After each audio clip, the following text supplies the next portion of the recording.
सो 13.4 में वो क्या कहता है, a wave travels with the speed of 500 metre per second. एक वेव है वो ट्रेवल करती है with the speed of 500 metre per second and has a wavelength lambda, lambda कितनी है 2 meters. Calculate the time period of the wave. अब time period हमने find out करना है, दो चीज़ें उसने बताई हैं, एक हमें स्पीड बताई है, एक हमें वेवलेंथ बताई है, कैलकुलेट करना है हमने टाइम। तो यहाँ पे आपको थोड़ा सा गौर अगर आप करेंगे तो ये देखें, सबसे पहले गिवन डाटा लिखें। गिवन डाटा में क्या लिखेंगे, speed of the wave v is equal to 500 metre per second, ये कॉमा नहीं आएगा यहाँ पे, और वेवलेंथ आप लिखेंगे lambda is equal to 2 metre. आगे टू फाइंड में आप लिखेंगे बेटा, टू फाइंड में क्या लिखेंगे, time period of the wave T आपने फाइंड आउट करना है।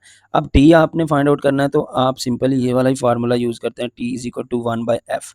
अब हमारे पास उस इधर आप स्टेटमेंट में देखें तो उसने फ्रीक्वेंसी तो हमें दी नहीं है, टाइम पीरियड फाइंड आउट करना है, लेकिन हमें वेव इक्वेशन का पता है, वो क्या है, v is equal to F lambda. कोई सी अगर हमें दो वैल्यूज पता हो, तीसरी हम फाइंड आउट कर सकते हैं। यहाँ पे हमें उसने v दिया है और लैम्डा दिया है, तो यहाँ पे देखें अगर मैं v की और लैम्डा की वैल्यू पुट करूँ तो मेरे पास फ्रीक्वेंसी आ जाएगी, फिर इस फ्रीक्वेंसी को यहाँ पे पुट करूँगा तो टी की वैल्यू आ जाएगी।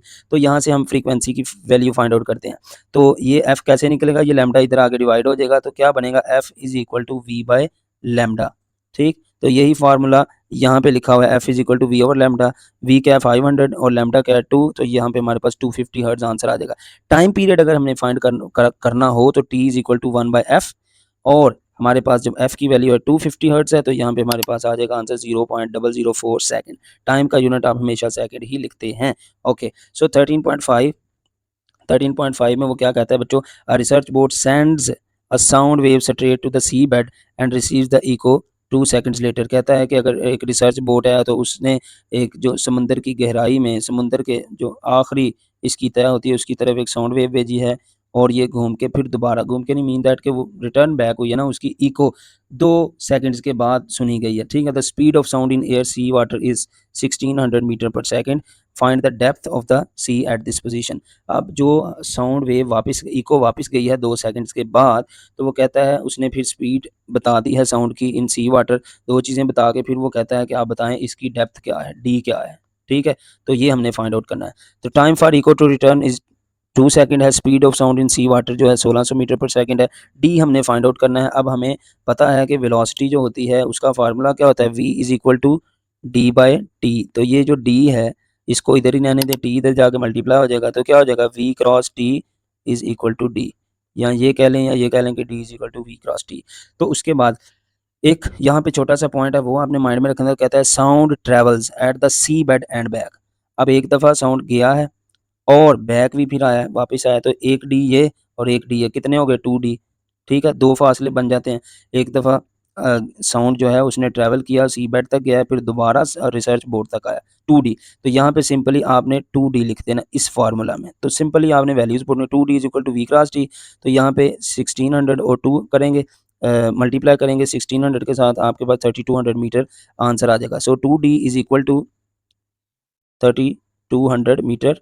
तो यहाँ पे ये 2 जो है, अब ये 3200 से हमने इसके साथ डिवाइड कर दिया तो हमारे पास 1600 मीटर आंसर आ गया। ठीक है, उसके बाद कहता है 13.6 में वो कहता है a person claps his hands near a mountain and hear the echo after 6 second. एक पर्सन है उसने क्लैपिंग की है। ठीक है, अब पता नहीं वो मर्द है, औरत है, बच्चा है, बूढ़ा है, जवान है, क्या है पता नहीं है, बस एक पर्सन है क्लैपिंग करता है एक माउंटेन के करीब, पता नहीं क्यों उसको क्या याद है, क्लैपिंग की उसने, hears the echo after 6 second. जो है ना एक माउंटेन था, ठीक है, एक माउंटेन के करीब कह लो एक बंदा था, उसने क्लैपिंग की, तो क्लैपिंग करने के बाद उसको क्या हुआ कि ये साउंड वेव्स गई हैं, तो इको जो उसने दोबारा सुनी है वो 6 सेकंड्स लगे हैं उसको उस तक आते हुए। इफ़ द ये भी उस तरह का क्वेश्चन है जो ऊपर किया हमने। If the speed of sound is 343 metre per second, what is the distance of the mountain from the person. अब उसने यहाँ पे भी स्पीड बताई है और टाइम बताया है, और हमने डी फाइंड आउट करना है। तो यहाँ पे भी 2D ही बनेंगे, बिकॉज एक साउंड वेव को जाते हुए टाइम लगा और इको को वापस आते हुए लगा, सो 2D है। ठीक है, तो क्या होगा, तो हम गिवन डाटा में लिखेंगे time for echo to return 6 second, time of sound in air, speed of sound in air is 343 metre per second.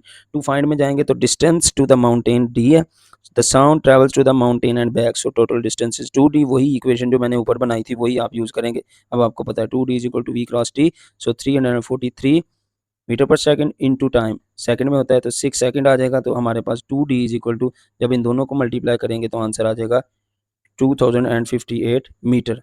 अब हमारे पास ये जो 2 है ये इधर आके डिवाइड हो जाएगा इसके नीचे। सो जब डिवाइड करेंगे तो आएगा 1029 मीटर, ये आपका आंसर है।